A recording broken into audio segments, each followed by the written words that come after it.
Parliament in South Africa has voted not to impeach President Jacob Zuma, despite a court ruling against him. The governing African National Congress, ANC, defeated the opposition-sponsored motion, saying Mr Zuma was not guilty of serious misconduct. Last week, South Africa's highest court said he had breached the constitution by failing to repay public money used to upgrade his private home. The opposition said Mr Zuma was a crooked president, not fit to govern. After a rowdy debate, with MPs heckling and shouting at each other, a vote was called in the lower house, the National Assembly. The motion was backed by 143 MPs and opposed by 233. Mr Zuma was not present. The ANC had denounced the impeachment proceedings as a publicity stunt. The Democratic Alliance, DA, needed a two-thirds majority, 267 MPs out of 400, to impeach Mr Zuma. The party has 89 seats, and the combined opposition 151.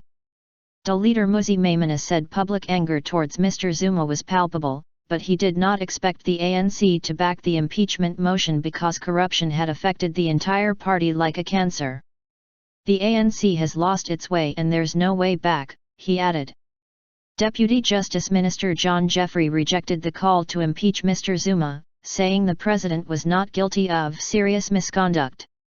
Earlier, opposition MPs called for Speaker Balcom Bit to step down, after accusing her of taking sides. Ms. Mbit rejected their demand, after an adjournment to consult parliamentary officials, but then left her deputy to chair most of the debate. Mr Zuma has been dogged by allegations of corruption since before he was elected president in 2009.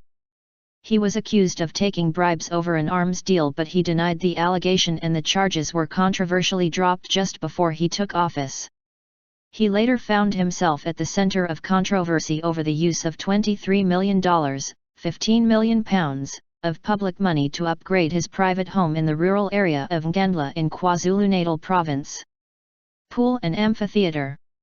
In 2014, South Africa's anti-corruption watchdog Mmusi Maimane ordered him to repay the portion of the money not related to security upgrades. Mr Zuma had unduly benefited from the building of a swimming pool, amphitheater, cattle enclosure, and chicken run, Ms. Maimane said. The DA and the Economic Freedom Fighters, EFF, went to the Constitutional Court to challenge Mr Zuma's refusal to pay the money. The court ruled against Mr Zuma and also condemned Parliament for failing to hold Mr Zuma accountable, and rejecting the public protector's findings. In a televised address to the nation on Friday, Mr Zuma apologized for the frustration caused by the long-running controversy and said he would abide by the ruling. He had acted in good faith and never knowingly and deliberately set out to violate the Constitution, he added.